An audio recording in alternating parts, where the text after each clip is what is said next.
Hello guys, welcome back again to my channel bersama saya Hansen di sini dan seperti biasanya setiap harinya saya akan buatkan video seputar cryptocurrency.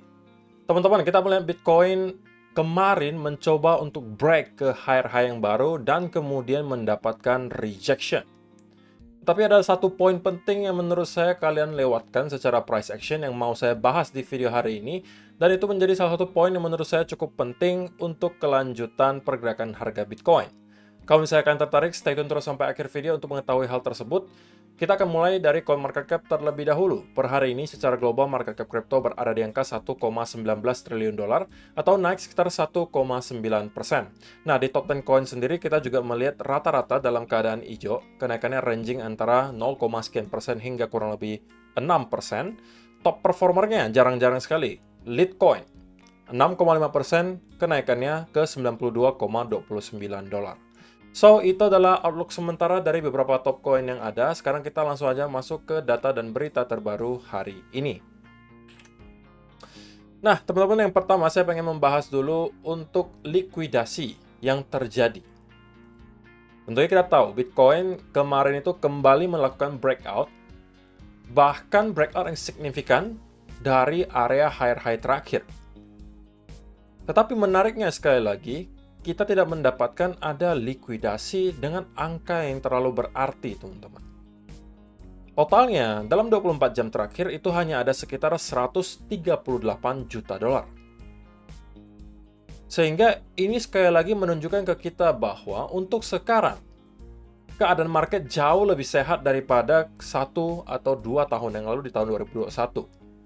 Ketika itu kita tahu bahwa tingkat leverage itu luar biasa besar. Banyak sekali traders yang masuk menggunakan leverage luar biasa besar, rata-rata merupakan newbie dengan harapan bisa cuan dengan sangat besar dalam waktu yang sangat singkat, tetapi kemudian semuanya terkena liquid. Sehingga pada saat itu, kita sebenarnya hampir setiap minggu bisa mendapatkan likuidasi 300 juta dolar, kadang-kadang 500 juta dolar, atau bahkan sampai miliaran dolar.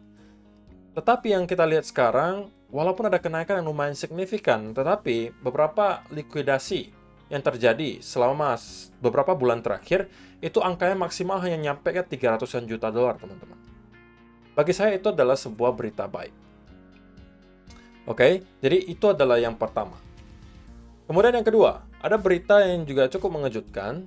The SEC has allowed for the launch of the first leveraged Bitcoin futures ETF in the United States. Jadi SEC itu sudah nge-approve, ini katanya ya teman-teman, mungkin bisa di double check lagi, tapi menurut Bitcoin Magazine, SEC sudah memperbolehkan first, atau yang pertama nih, Bitcoin Future ETF yang menggunakan leverage. Dan ini memicu kontroversi teman-teman.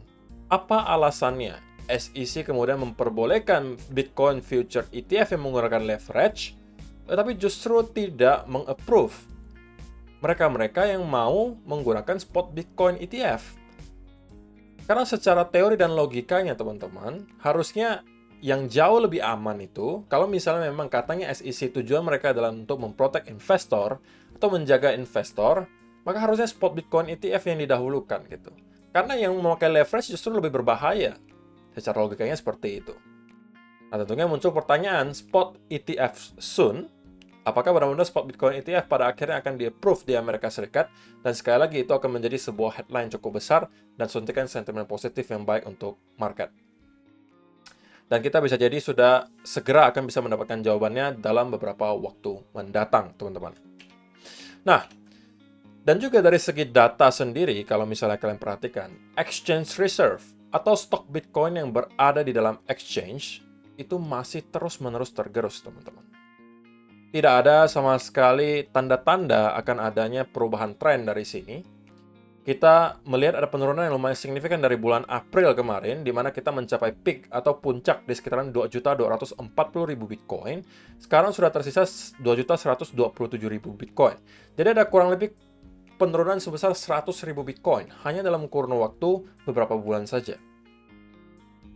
Dan exchange net flow itu juga menunjukkan bahwa kita sekarang berada di dalam sebuah range yang biasanya merupakan sebuah sinyal bahwa segera kita akan mendapatkan sebuah pergerakan yang cukup besar.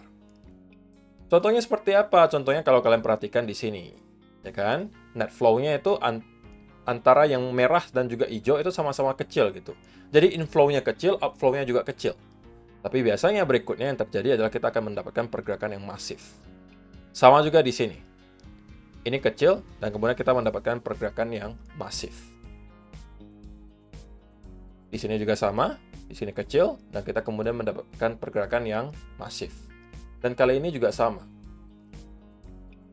Dan mudah-mudahan ini memang merupakan fase transisi yang telah kita tunggu-tunggu. Dan ini memang merupakan awal dari sebuah bull market. Walaupun sekali lagi teman-teman, saya selalu pesankan ke kalian, seyakin apapun kita terhadap salah satu senario yang kita yakini, pastikan kalian sediakan celah untuk kesalahan.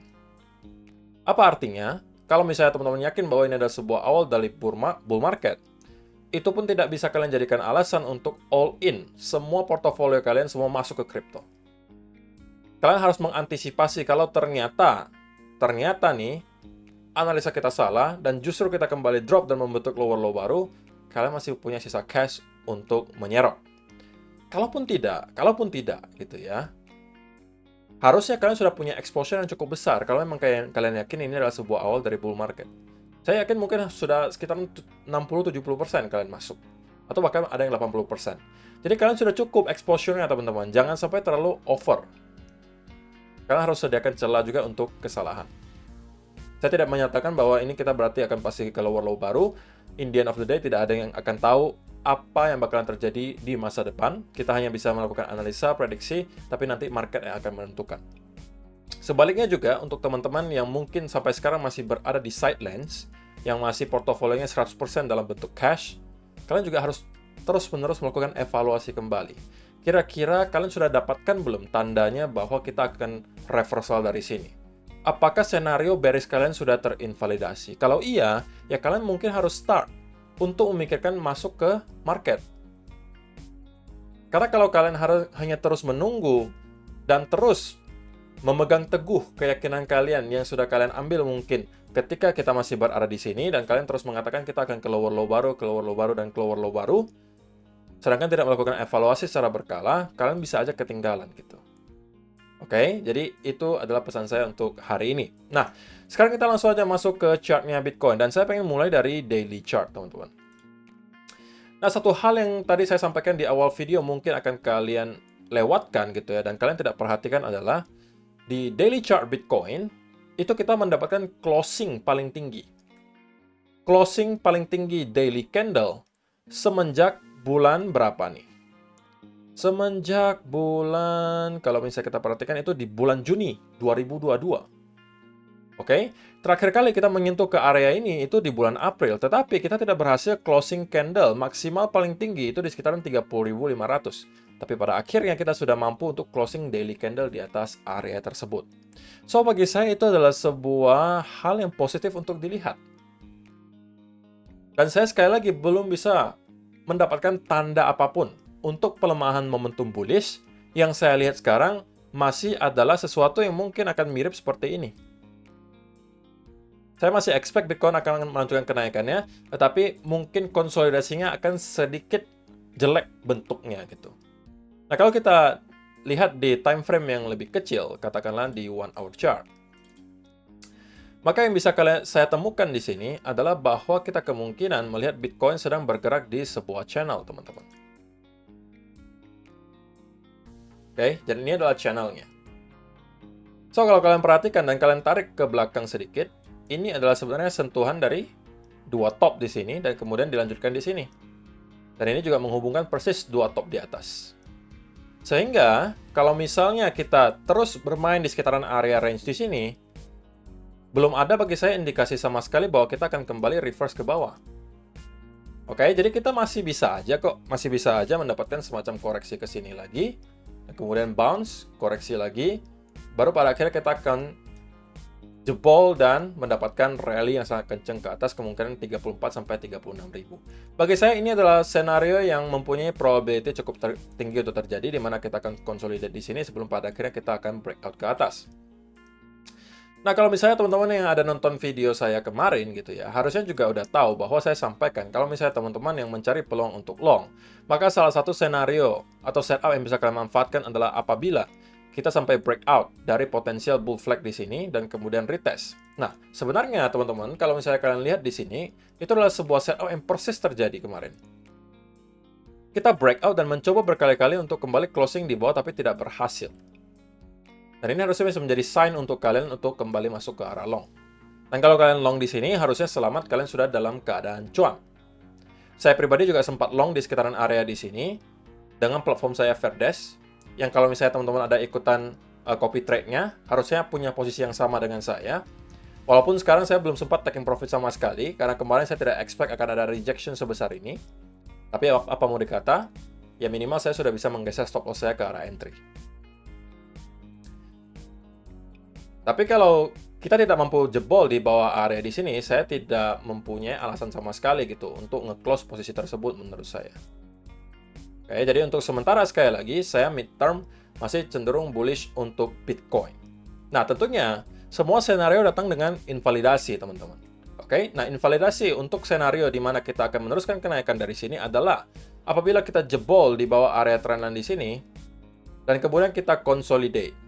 Maka yang terlihat di sini bukan lagi semacam channel, tetapi adalah potensial head and shoulder, which is tentunya merupakan pattern reversal, dan ini justru akan bisa menjadi peluang untuk short bagi teman-teman semua, menargetkan minimal kembali ke sekitaran area 28 sampai 27.000. Tentunya yang tidak pengen kita lihat adalah kalau misalnya Bitcoin sampai mampu jebol di bawah area itu, karena itu bisa menjadi sebuah pertanda yang sangat-sangat negatif gitu.